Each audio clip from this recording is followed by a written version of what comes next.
एक साधक ने पूछा कि जब में भी मन न लगे तो क्या करें। भगवान के दर्शन कर रहे हैं क्योंकि मन का स्वभाव है कुछ नया हो जाए, कुछ नया हो जाए, कुछ नए में ज्यादा रुचि इस मन की रहती है, नया हो जाए। बाजार में जाते हैं, इतने वस्त्र हैं, बहुत वस्त्र, घर पर अलमारी भरी, पर बाजार में जाते हैं ना, नए देखते हैं तो बस नया हो जाए, कुछ नया हो जाए, कुछ नया हो जाए। चप्पल में भी यही माताओं लोग देखो, इतनी चप्पलों की अलमारियां भरी, पर कुछ नया हो जाए, कुछ नया हो जाए। तो कहने का भाव, उन्होंने इसी प्रश्न को भगवान की जिज्ञासा से जोड़ते हुए कहा कि जब भी करें और मंदिर में भगवान के दर्शन करते, पर ये कुछ नया हो भक्ति में। तो उन्होंने कहा नवा हो सकता है। तो भक्तों ने भी भक्ति की अनेक शाखाएं निकाली जो पहले ग्रंथों में नहीं थी। उन्होंने क्या किया, उन्होंने कहा कि एक अपने समीप एक पुस्तक रखो, खाली पेज वाली कॉपी, समझो उसे कॉपी रखो, और उसमें भगवान के बहुत नाम हैं जो तुमने सुने, उनको भी वर्णित करो, अगर संभव हो तो उनको भी लिखो, परंतु कुछ नया अपने हृदय से भगवान को तुम और क्या उपमा दे सकते हो, क्या संज्ञा दे सकते हो, उस भाव को लिख दो।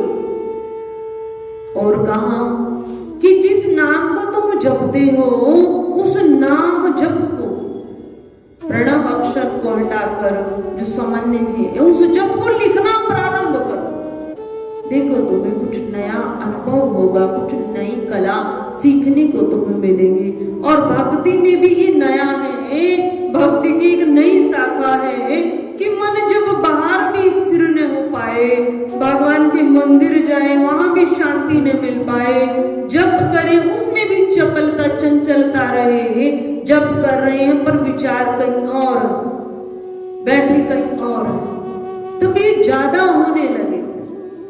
तो साधक को क्या करना चाहिए, अपने उस जप को लिख लेना चाहिए, क्योंकि लिखने से हमारी इंद्रियां उस पर भी फोकस हो जाएंगी।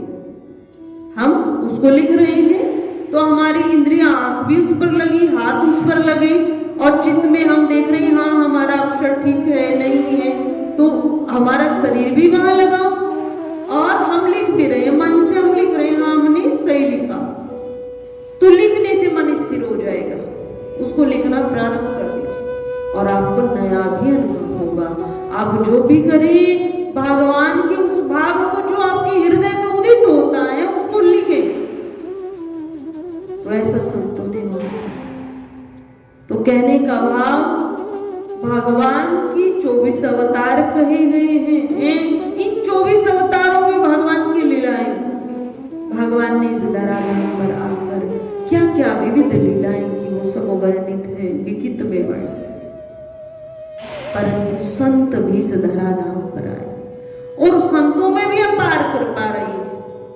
ये जो भक्तवाल ग्रंथ की उत्पत्ति हुई है, ये किस प्रकार हुई, हम विचार करें। कल की चर्चा में इतनी सुंदर चर्चा आई कि नाभादास जी महाराज कोई साधारण नहीं।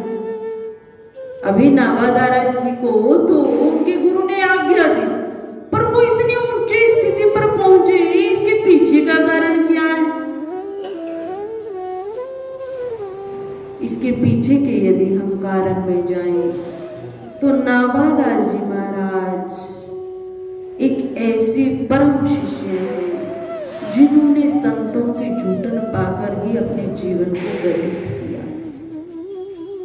नाभादास जी महाराज 5 वर्ष की आयु में माता से बिछुड़ गए और जन्म से ही नेत्रहीन थे, या ऐसा कहा गया है कि नेत्र खुलते नहीं थे, आंखें खुलती नहीं थी। जब खुलेंगी नहीं तो बाहर का दृश्य कुछ दिखेगा नहीं। तो इनकी माता ने इनको नेत्रहीन ही समझा और समझते हुए अपनी घर की परिस्थिति को देखते हुए इनको किसी एक जंगल में छोड़ दिया। जंगल में छोड़ा पहले साधु संत महात्मा सब, वाहन तो होते नहीं थे, यात्राएं रहती थी पैदल।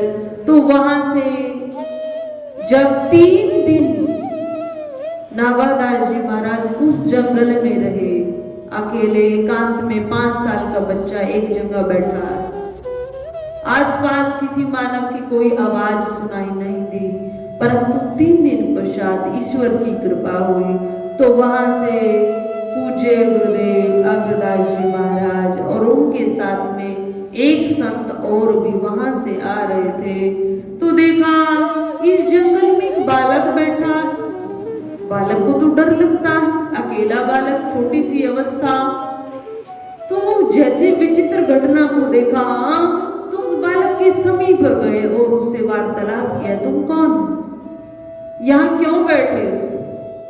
पर नाभादास जी महाराज ने अपने मुख से कुछ नहीं कहा। कुछ समय व्यतीत हुआ, अग्रदास जी महाराज वही विचार करने लगे और विचार कर कहने लगे कि इसने आंखें खोलकर भी हमें नहीं देखा, हम तो इसके साथ वाणी से व्यवहार कर रहे। जब बच्चे को हाथ लगाया और पूछा, बेटा तुम कौन हो, और यहाँ क्यों बैठे? तब उनकी जो जिज्ञासा गुरुदेव के हृदय में थी प्रश्नों की, वह सब नाभादास जी ने दूर की कि मुझे मेरी माता, मुझे ज्ञात नहीं, जिसके पास मैं था वो मुझे यहाँ पर बैठा कर चला गया। उन्होंने कहा स्त्री थी, पुरुष थी कि स्त्री थी? माता वह तुम्हारी थी। यहाँ पर कितने दिन से बैठे? कि करीब मुझे इतना टाइम हो गया है और मैं यहाँ बैठा। तब नाभादास जी महाराज ने ऐसा कहा तो गुरुदेव तो बहुत सिद्ध ऋषि मुनि थे, पहचान गए। बच्चे ने हमारे प्रश्न का उत्तर दिया पर आंखें नहीं खोली। अब उस बच्चे को ज्ञात नहीं कि नेत्रहीन किसे कहती। जब कोई जिसकी आंखों में रोशनी नहीं हो तो सबको यही मानेगा कि सबकी आंखों में रोशनी नहीं हो। ये संसार कैसा होता है मुझे नहीं दिखाई देता। तब गुरुजी ने अपने कमंडल से जल निकाला और आंखों पर छिड़का तो आंखें खुल गई। तो सबसे पहले किसके दर्शन पाए? गुरुजी के दर्शन पाए। तो गुरुजी के दर्शन पाए और नाभादास जी ने अग्रदास जी महाराज की उंगली को पकड़ लिया और कहा, मेरे नेत्रों ने तो आप ही को देखा है, मेरा सब कुछ आज से आप ही, मैं आप ही के साथ रहूंगा। गुरुजी ने बच्चे को लाकर जयपुर में एक आश्रम था वहां पर रखा और वहां बहुत संत आते थे। संत आते थे तो नाभादास जी महाराज संतों की सेवा करता था। बचपन से ही संतों के संग में रहा और संतों की सेवा करता रहा। पहले संतों में बहुत त्याग भी होता था। आज या तो यूं कहें कि सब चीज केमिकल की है। अनाज भी इस पृथ्वी से बिना केमिकल डाले उगता नहीं, अनाज भी नहीं। किसान भाइयों से पूछो, वो कहेंगे कि हम तो कुछ भोजन भी नहीं कर पाएंगे। यदि हम नेचुरल खेती के पीछे रहें, कुछ न डालें तो भोजन भी नहीं हो सकता है, केमिकल तो डालना ही पड़ता है। तो सब केमिकल युक्त आहार लेते हैं तो फिर ना शरीर में सामर्थ्य है और ना त्याग संभव हो सकता है। तो पहले संत महात्मा बहुत त्यागी वैरागी रहते थे। तो संतों का संग पाया, संतों के झूठन को पाया और नाभादास जी महाराज इतने उच्च स्थिति को प्राप्त हो गए कि गुरुजी की मानसिक लीला में प्रवेश कर गए। कल चर्चा रही कि मानसिक लीला में प्रवेश किया। गुरु ने जाना मेरा शिष्य मुझसे भी अधिक उच्च स्थिति को प्राप्त हो गया। जिसको देखना नहीं आता था, संसार जिसने नहीं देखा था, मेरे कमंडलों के जल से जिसकी आंखें खुली हैं, वो मेरा शिष्य मुझसे कहीं अधिक उच्च स्थिति को प्राप्त हुआ। किस कारण? संतों की सेवा के कारण, संतों के संग के कारण, संतों की झूठन के कारण। समस्त प्रारब्ध अनुसार पाप नष्ट हो गए और जहाँ पुण्य कर्म होता है उस पुण्य कर्म के बहुत अधिक भागी हो गए। एक व्यक्ति भंडारा लगाता है तो हम तो सोचते हैं अमुक भाई ने भंडारा लगाया, मैं क्यों सहयोग करूं, मैं क्यों कुछ हाथों से कुछ दूं। परंतु भंडारा भले ही किसी और ने लगाया है, यदि आप वहां बाल्टी लेकर कड़छी से कुछ दोगे ना तो वो सेवा ऐड हो जाएगी उस भंडारे में, और उस देने का बहुत लाभ है। भले ही किसी ने भंडारा लगाया है, यदि पत्तल में आप उसकी परस रहे, इन हाथों से परस रहे, तो ये बहुत बड़ी सेवा, बहुत बड़ी सेवा।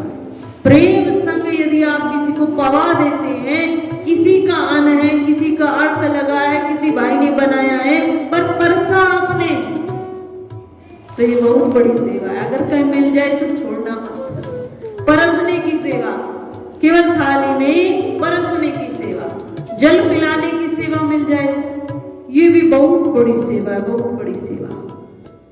तो कहने का भाव जो तृष्णा को शांत करे, भोजन की, जल की या वस्त्रों की, तो इन सेवाओं का कभी त्याग नहीं करना चाहिए। इन सेवाओं से हमारे प्रारब्ध के समस्त पाप नष्ट हो जाते हैं। इन सेवाओं को बढ़ चढ़कर हम सबको पाना चाहिए।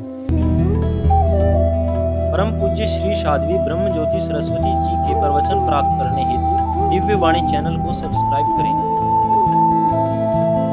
वीडियो को शेयर करें और अपने परिजनों पर अवश्य भेजें।